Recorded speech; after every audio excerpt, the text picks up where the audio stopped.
एक, आधुनिक भारत इतिहास के स्रोत। अतीत का अध्ययन केवल तभी किया जा सकता है जब उससे संबंधित जानकारियों के कुछ स्रोत उपलब्ध हों। इतिहास के अध्ययन के लिए अभिलेख, स्थापत्यकला तथा साहित्यिक कार्य कुछ महत्वपूर्ण स्रोत हैं, जिनमें कथा साहित्यों, मौखिक कहावतों और चित्रकलाओं के अलावा संस्मरण, जीवनियां और यात्रा वृत्तांत शामिल हैं। पुरालेखीय सामग्री।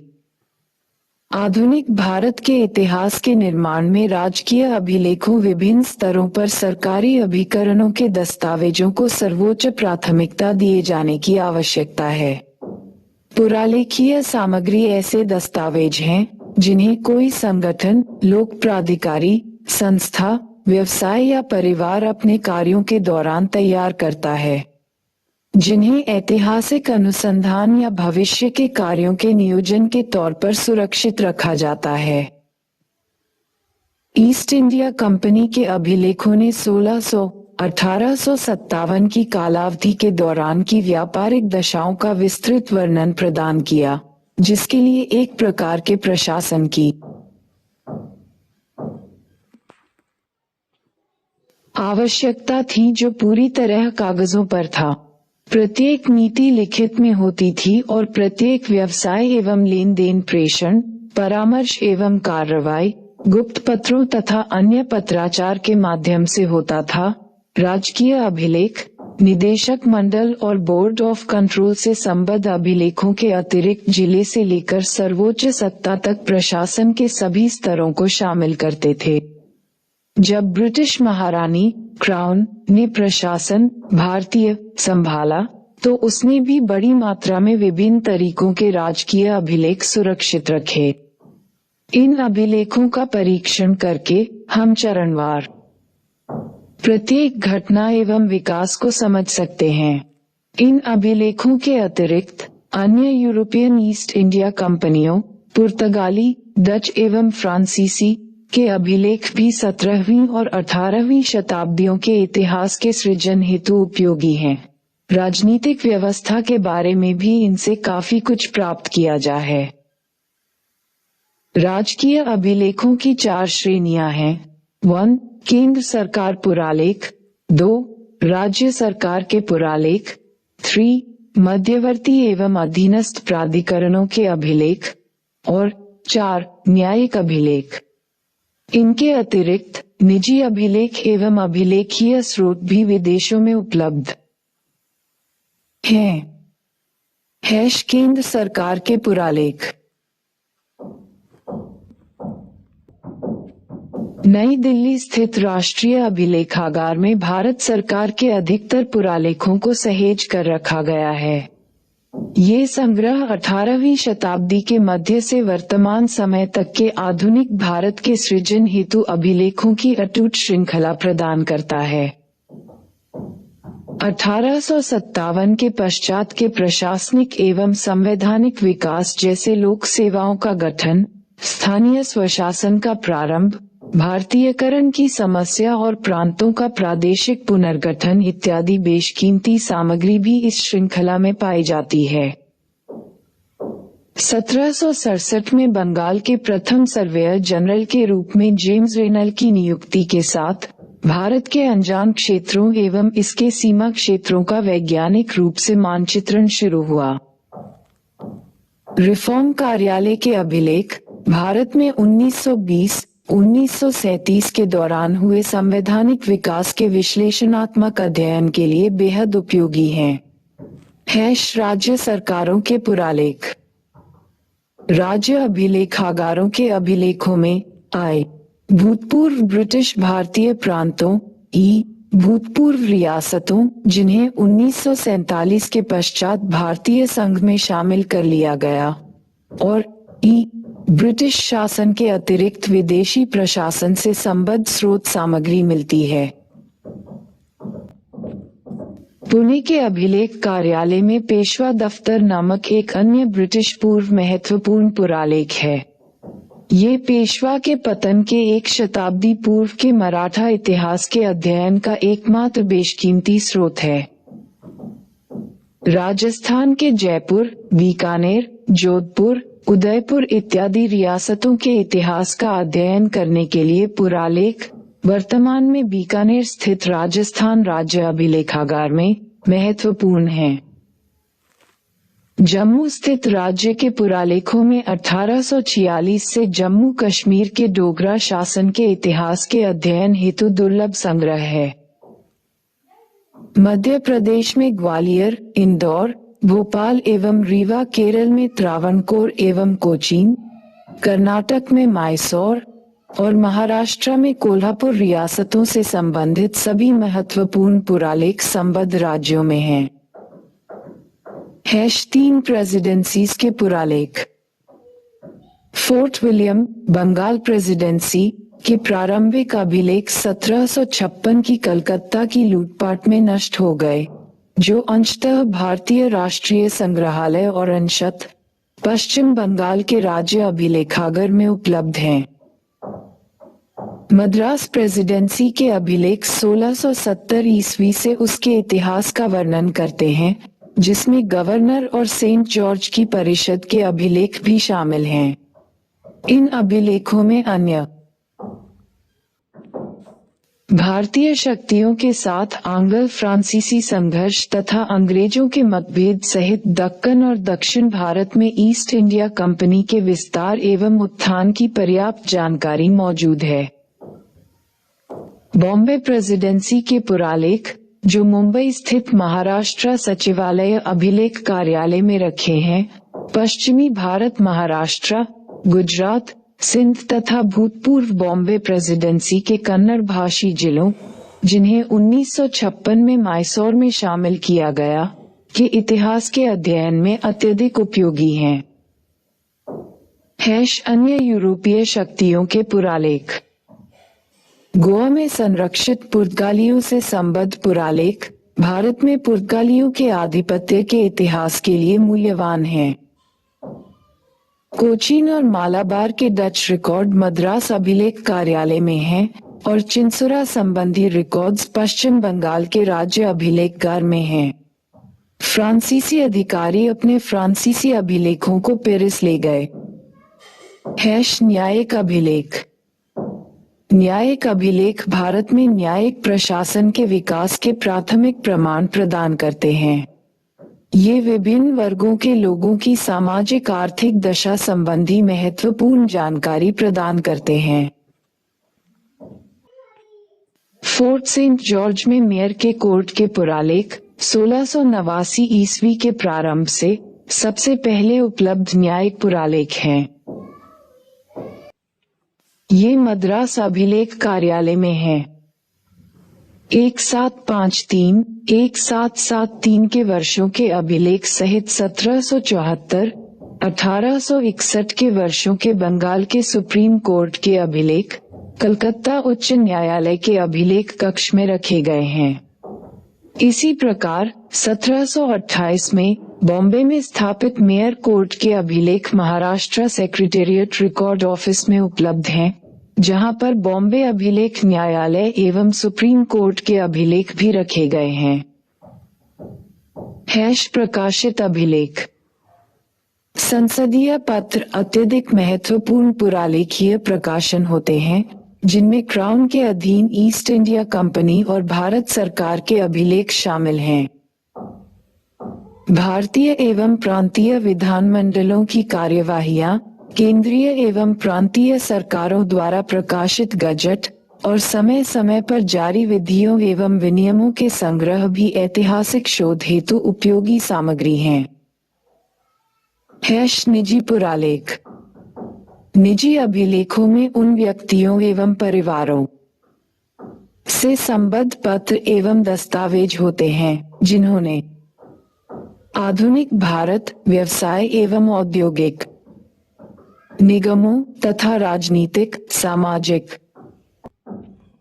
धार्मिक, शैक्षिकी एवं सांस्कृतिक गतिविधियों को समर्पित संस्थाओं, समाजों एवं संगठनों के विकास में महत्वपूर्ण भूमिका अदा की है। राष्ट्रवादी आंदोलन के प्रसिद्ध एवं प्रमुख नेताओं के पत्र, तथा नई दिल्ली स्थित नेहरू मेमोरियल म्यूजियम एवं लाइब्रेरी में भारतीय राष्ट्रीय कांग्रेस जैसे संगठनों के अभिलेख भारतीय स्वतंत्रता संघर्ष के इतिहास के संवर्धन में अत्यधिक उपयोगी हैं। विदेशी संग्रहालयों की पुरालेख सामग्री। विदेशी संग्रहालयों में आधुनिक भारतीय इतिहास से संबंधित ऐतिहासिक सामग्री बड़ी मात्रा में उपलब्ध है। उदाहरणार्थ, यूरोपियन संग्रहालय में संग्रहीत भारतीय महत्व की पुरालेखीय एवं पांडुलिपि सामग्री व्यापक एवं विविध है। India office records, foreign, Commonwealth and development office (FCDO), London में कई महत्वपूर्ण पुरालेखीय अभिलेख हैं। लंदन में स्थित ब्रिटिश संग्रहालय में ब्रिटिश वायसरायों, राज्य सचिवों तथा अन्य उच्च स्तरीय सिविल एवं सैन्य अधिकारियों के पत्रों का संग्रह है, जिन्होंने भारत में कार्य किया और जिनकी उपयोगिता को बमुश्किल ही आकलित किया गया। भारत फ्रांसीसियों के इतिहास के अध्ययन के लिए आर्काइव्स नेशनल, पेरिस और French ministry of foreign affairs, colonies and war के पुरालेख अत्यंत महत्वपूर्ण और उपयोगी स्रोत हैं। हेग के रिक्सरचीफ में उपलब्ध डच ईस्ट इंडिया कंपनी के अभिलेख का प्रयोग भारत के आर्थिक इतिहास के प्राथमिक स्रोत के तौर पर भी किया जा सकता है।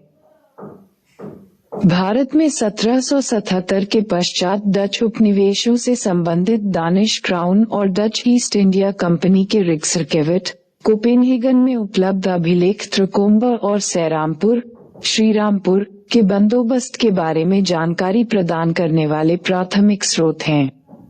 National archives of Portugal, Lisbon में भारत में पुर्तगालियों से संबंधित मौलिक पत्रों का संग्रह है। यूरोप में भारतीय क्रांतिकारियों के बारे में उपयोगी सूचना या जानकारी जर्मनी फॉरेन ऑफिस के अभिलेखों में है और संयुक्त राज्य अमेरिका में भारतीय क्रांतिकारियों से संबंधित जानकारी अमेरिका के स्टेट डिपार्टमेंट और जस्टिस डिपार्टमेंट के पुरालेखों में उपलब्ध है। आधुनिक भारतीय इतिहास के 1947 से पूर्व पुरालेखीय स्रोत अब पाकिस्तान में अवस्थित हैं। इन अभिलेखों में महत्वपूर्ण संग्रह लाहौर के वेस्ट पाकिस्तान रिकॉर्ड ऑफिस में हैं, जिनमें 1894 के पंजाब सरकार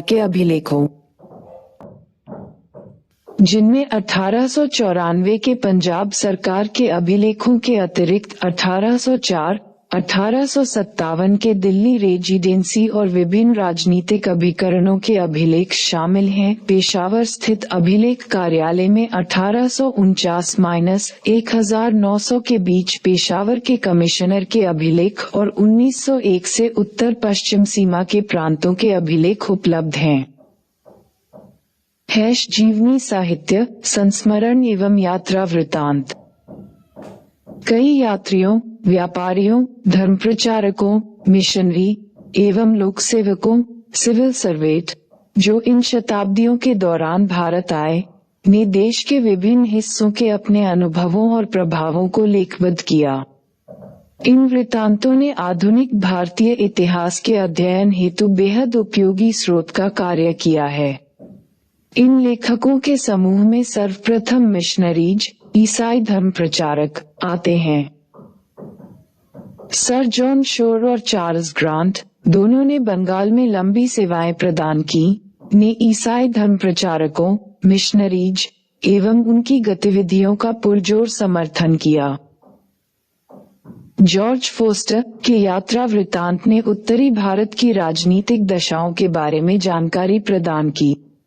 बेंजामिन हेम के 1814 में प्रकाशित several tours through various parts of the peninsula journal ने उस समय के दौरान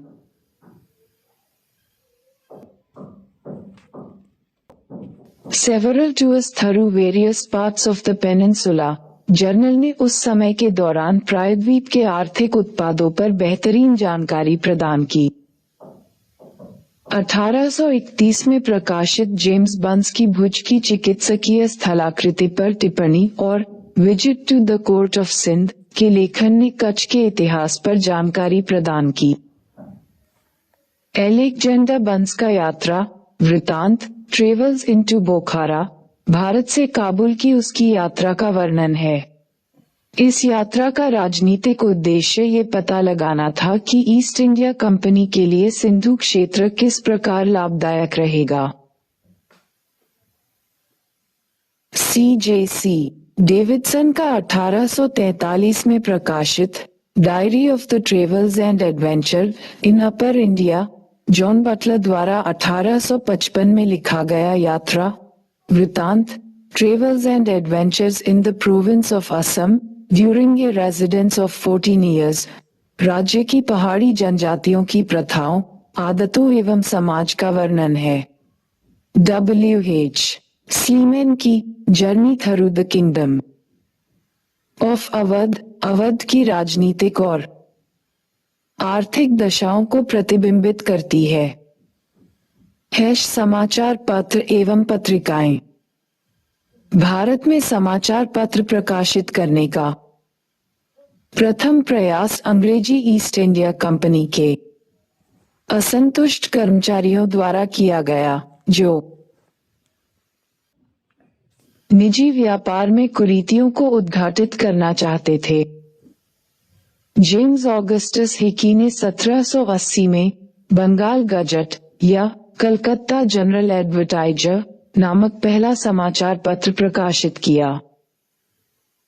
the Calcutta gazette 1784, the Bengal journal 1785, the oriental magazine of Calcutta या Calcutta amusement 1785, the Calcutta chronicle 1786, the Madras courier 1788 और द बॉम्बे हेरल्ड 1789 जैसे कई अखबारों का प्रकाशन शुरू हो गया। 19वीं शताब्दी के कई प्रभावशाली समाचार पत्र सामने आए।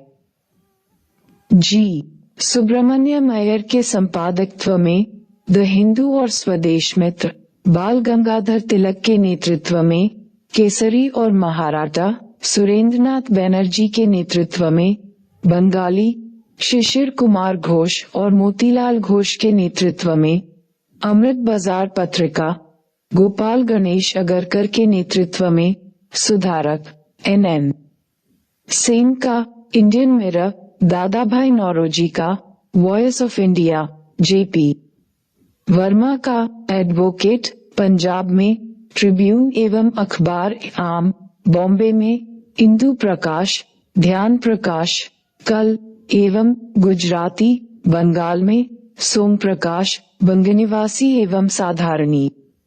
ये रोचक तथ्य है कि 1885 में गठित भारतीय राष्ट्रीय कांग्रेस के लगभग 1/3 संस्थापक पत्रकार थे। श्यामजी कृष्णवर्मा ने लंदन में इंडियन सोशियोलॉजिस्ट का प्रकाशन किया। मैडम बीकाजी कामा ने पेरिस से वंदे मातरम और वीरेंद्रनाथ चट्टोपाध्याय ने बर्लिन से तलवार प्रकाशित किया। वैंकूवर से तारकनाथ दास का हिंदुस्तान प्रकाशित हुआ। मौखिक प्रमाण।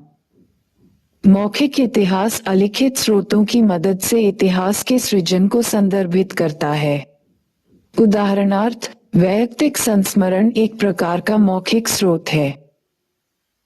सृजनात्मक साहित्य। वास्तव में भारतीय रोमांटिक काव्य भारतीय स्वतंत्रता संघर्ष का मुखरित प्रतिनिधि था। इनमें से कुछ प्रमुख थे उर्दू में मोहम्मद इकबाल 1876, 1938, हिंदी में निराला 1897, 1961, बांग्ला में काजी नजरुल इस्लाम 1899, 1976, मराठी में केशवसुत 1866, 1905, मलयालम में जी शंकर कुरूप 1901, 1978, प्रसिद्ध तमिल राष्ट्रवादी कवि सुब्रमण्यम भारती 1882, 1921 भी इसी काल से संबंधित थे। 19वीं शताब्दी के प्रथम महत्वपूर्ण लेखक बंकिम चंद्र चटर्जी 1838-94, प्रसिद्ध बंगाली उपन्यासकार थे। उनके उपन्यास अधिकतर ऐतिहासिक हैं और इनमें से आनंदमठ 1882 बेहद लोकप्रिय एवं प्रसिद्ध हुआ, विशेष रूप से इसके प्रभावशाली राष्ट्रीय गीत वंदे मातरम के लिए। इच्छाराम सूर्यराम देसाई, गुजराती साहित्यिक, उनका प्रथम उपन्यास हिंदाने ब्रिटानिया। सखाराम गणेश देउस्कर ने देश में स्वाधीनता की चेतना के जागरण के लिए 1904 में बांग्ला में देशकथा लिखी। गिरिजा देवी और रामतीर्थ थम्माल, जिन्होंने क्रमशः मोहन रजनी 1931 और द सिक्लिन मोसावलई 1936 उपन्यास लिखे। प्रेमचंद्र की उनकी उल्लेखनीय कृतियों में रंगभूमि 1924, गोदान 1936, सेवा सदन 1919, प्रेमाश्रम 1924 जैसे प्रमुख उपन्यास एवं कफन, पूस की रात, शतरंज के खिलाड़ी इत्यादि लघु कहानियां शामिल हैं। ग्रामीण जीवन को उद्घाटित करने की औपन्यासिक परंपरा को फणीश्वरनाथ रेणु 1921, 1973 के हिंदी उपन्यास मेला आंचल ने आगे बढ़ाया। इस दिशा में विभूतिभूषण बंदोपाध्याय 1899, 1954 द्वारा रचित पौथेर पांचाली 1929 ओडिया में मोहंती का प्रजा, गुजराती में पन्नालाल पटेल का मैकलजीत, मराठी में भालचंद्र नमाडे का कोसला प्रमुख उपन्यास हैं। मुल्कराज आनंद एवं राजा राव जैसे एंग्लो इंडियन लेखकों के उपन्यास क्रमशः अनटचेबल 1935 और कंथापुरा 1938। R.K. नारायण की स्वामी एंड फ्रेंड्स 1935 भारत के अद्भुत लघु रूप को प्रस्तुत करती है। लघु कहानी लेखन के क्षेत्र में रविंद्रनाथ टैगोर एक प्रसिद्ध लेखक के रूप में उदित हुए। उनकी कहानियां, जिनमें पोस्टमास्टर 1891, काबुलीवाला 1892 इत्यादि शामिल हैं। चित्रकला। एक चित्रकला विद्यालय था, कंपनी चित्रकला। कंपनी पेंटिंग्स शब्द का प्रयोग गैर इतिहासकारों द्वारा यूरोपियों के लिए निर्मित एक विशेष प्रकार की भारतीय चित्रकारी के लिए किया गया, जो बड़े पैमाने पर यूरोपियों की इच्छा एवं पसंद से प्रभावित थी। भारतीय कलाकारों को रेलवे प्रोजेक्ट और प्राकृतिक इतिहास सर्वेक्षण के ब्लूप्रिंट का खाका तैयार करने के लिए अंग्रेजी ईस्ट इंडिया कंपनी द्वारा भर्ती किया गया, या उन्होंने उन ब्रिटिश नागरिकों के लिए स्वतंत्र रूप से काम किया जो वापसी पर इंग्लैंड अपने साथ एक निशानी ले जाना चाहते थे। कंपनी चित्रकला शैली पटना स्कूल के तौर पर भी जानी जाती है। Paintings pencil drawing, posters, cartoons एवं बाजार प्रिंट के रूप में भारतीयों एवं ब्रिटिश या अंग्रेजों द्वारा चित्रित की गईं 1857 के विद्रोह की तस्वीरें महत्वपूर्ण अभिलेख हैं। विद्रोह की पेंटिंग्स इस प्रमुख घटना पर अंग्रेजों एवं भारतीयों के विश्वमत को समझने तथा व्याख्या करने में इतिहासकारों के लिए महत्वपूर्ण हैं। कालीघाट चित्रकला, जो 19वीं शताब्दी में कलकत्ता में विकसित हुई। 1857 के कुछ समय पश्चात बॉम्बे, कलकत्ता और मद्रास में कला स्कूल खोले गए। इनकी शिक्षण पद्धति एवं पाठ्यक्रम ब्रिटिश रॉयल अकेडमी पर आधारित थे। भारतीय विद्यार्थियों ने तैलीय रंगों, ऑयल पेंट को कैनवस पर और वाटर कलर को पेपर पर प्रयोग करने जैसी नवीन कला सामग्रियों को समझा। 19वीं शताब्दी के अंतिम दशक में सृजित नए प्रकार की भारतीय कला की प्रारंभिक प्रेरणा राष्ट्रवाद एवं देशभक्ति थी। इस नवीन कला आंदोलन ने अपना शुरुआती अभिप्रेरण उदीयमान राष्ट्रवाद से ग्रहण किया। नंदलाल बोस एवं राजा रवि वर्मा जैसे कलाकार इस कला के नवीन रूप के प्रतिनिधि थे।